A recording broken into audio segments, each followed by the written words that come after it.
রঙের ডায়েরি। গ্রামের নাম শিমুলতলা। নদীর পার ঘেঁষে লম্বা কাশবন, আর কাশের ফাঁক দিয়ে দূরে দেখা যায় লাল মাটির পথ। এই পথ ধরেই প্রতিদিন স্কুলে যেত নিলয়। নিলয়ের সবচেয়ে প্রিয় জিনিস ছিল তার ছোট্ট স্কেচবুক আর কয়েকটা রঙিন পেন্সিল। বইয়ের চেয়ে ওই স্কেচবুকই ছিল তার পৃথিবী। শিশুকাল থেকেই নিলয় দেখত মানুষ কথা না বললেও চোখে চোখে অনেক কথা বলে। সে কথা সে ধরতে পারত ছবির রেখায়। মা রান্না করতে করতে যখন চুলের গোছা কপালে ঝুলে পড়ত, নিলয় তখন মায়ের সেই মুহূর্তটা আঁকত। বাবার ক্লান্ত চোখ, দাদুর কাঁপা হাত, নদীর ঢেউ সবকিছুই তার খাতায় ধরা পড়ত। একদিন স্কুলে অঙ্কন প্রতিযোগিতার ঘোষণা হলো। বিষয় আমার গ্রাম।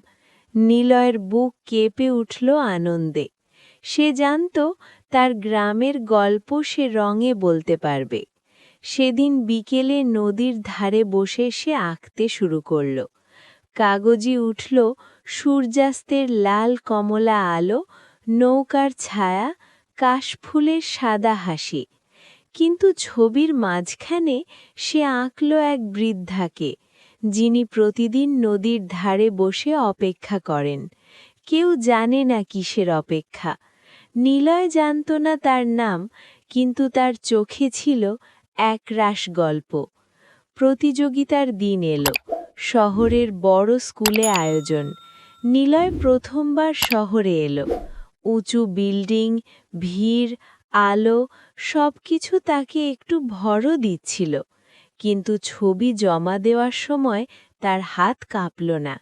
সে জানত ছবিটা সত্যি। ফলাফল ঘোষণার সময় নিলয়ের নাম প্রথম হল।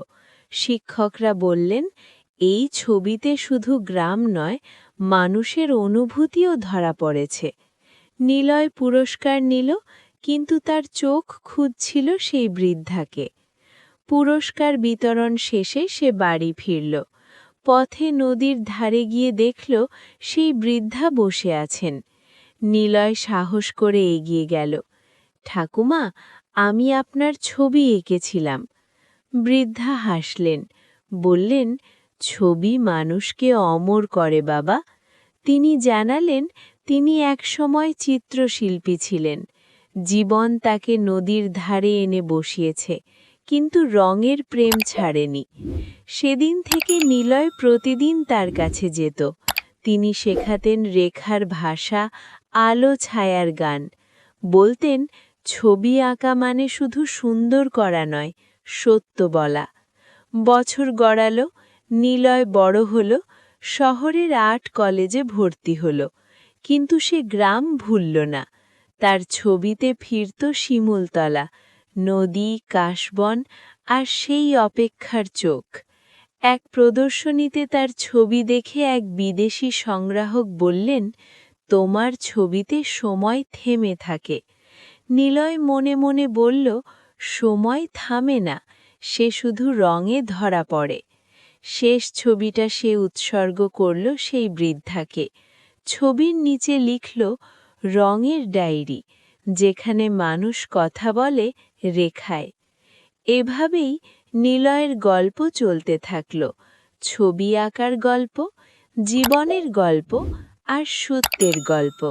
শহরের এক কোণে পুরনো এক চিলেকোঠায় আরিয়ানের বাস। ঘরটা ধুলোবালি আর তেলের রঙের গন্ধে মম করে। আরিয়ান একজন সাধারণ শিল্পী নয়, সে এমন একজন মানুষ যে ক্যানভাসে প্রাণ প্রতিষ্ঠা করতে চায়। তার দীর্ঘদিনের স্বপ্ন এমন এক ছবি আঁকা যা দেখে মানুষ তার নিজের জীবনের সবচেয়ে গোপন দুঃখটি খুঁজে পাবে। তার সামনে রাখা বিশালাকার ক্যানভাসটি গত ৩ বছর ধরে সাদা হয়ে পড়ে আছে। সে রং ছোঁয়ায় আবার মুছে ফেলে, কারণ তার মনে হয় সাধারণ রং দিয়ে জীবনের গভীরতাকে ছোঁয়া সম্ভব নয়। রহস্যময় আগন্তুক। এক বর্ষণমুখর সন্ধ্যায় আরিয়ানের দরজায় কড়া নাড়ল এক বৃদ্ধ। লোকটার পরনে জীর্ণ পোশাক, কিন্তু চোখের দৃষ্টিতে এক অদ্ভুত উজ্জ্বলতা। বৃদ্ধ তার হাতে একটি ছোট কাঠের বাক্স তুলে দিয়ে বললেন, এটা নির্বাণ নীল। এই রং দিয়ে যা আঁকবে তা জীবন্ত হয়ে উঠবে। তবে সাবধান, শিল্পীর হৃদয়ে যদি সততা না থাকে তবে এই রং শিল্পীকে গিলে খাবে।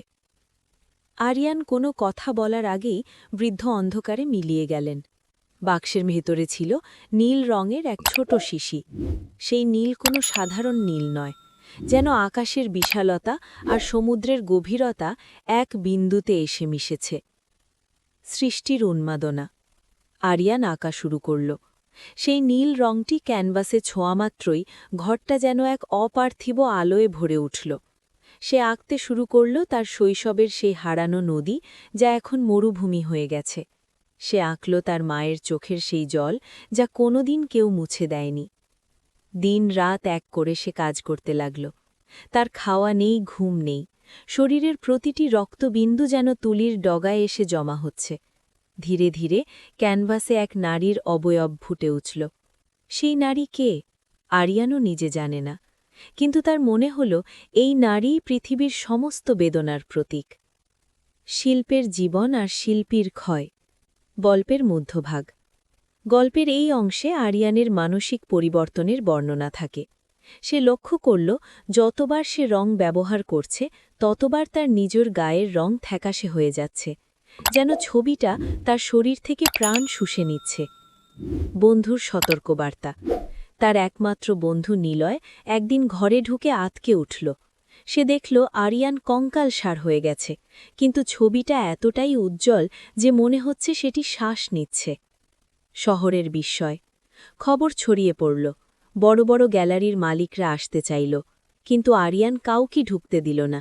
সে এক ঘোরের মধ্যে আছে। সে এখন আর শিল্পী নয়, সে নিজেই শিল্পের অংশ হয়ে গেছে। চূড়ান্ত পরিণতি। ক্যানভাসে বিলীন হওয়া। গল্পের শেষ পর্যায়ে আরিয়ান বুঝতে পারল ছবিটির শেষ বিন্দুটি বাকি আছে, আর সেটি হল সেই নারীর চোখের মণি। কিন্তু তার শিশির সেই রহস্যময় নীল রং শেষ হয়ে গেছে। সেদিন ছিল অমাবস্যার রাত। আরিয়ান বুঝতে পারল রং শেষ হয়নি, রং এখন তার নিজের ধমনীতে। সে তার তুলিটি নিজের হৃৎপিণ্ডের কাছে বসাল। শেষ রক্তবিন্দু দিয়ে সে যখন ক্যানভাসে নারীর চোখের মণিটি আঁকল, তখন এক অলৌকিক ঘটনা ঘটল। পুরো ঘরটি নীল আলোয় বিস্ফোরিত হল। পরের দিন সকালে যখন নিলয় দরজা ভেঙে ভেতরে ঢুকল, সে দেখল ঘর খালি। আরিয়ান কোথাও নেই, কিন্তু দেয়ালে টাঙানো সেই ছবিতে যে নারীটি ছিল তার পাশে এখন দাঁড়িয়ে আছে এক যুবক, যার অবয়ব অবিকল আরিয়ানের মতো। ছবিটি এখন আর স্থির নয়। হালকা বাতাসে ছবির নদীর জল নড়ছে, আর আরিয়ান আর সেই নারী ক্যানভাসের ভেতরেই এক অজানার পথে হেঁটে যাচ্ছে। মহাকালের স্বাক্ষর। শহর জুড়ে শোরগোল পড়ে গেল। শিল্পবোদ্ধারা বললেন এটিই পৃথিবীর শ্রেষ্ঠ ছবি, কিন্তু কেউ জানল না এই ছবির মূল্য কতটুকু। আরিয়ান তার জীবন দিয়ে প্রমাণ করে গেল যে প্রকৃত শিল্পী স্রষ্টাকে অমর করে ঠিকই, তবে তার আগে তাকে নিঃশেষ করে দেয়।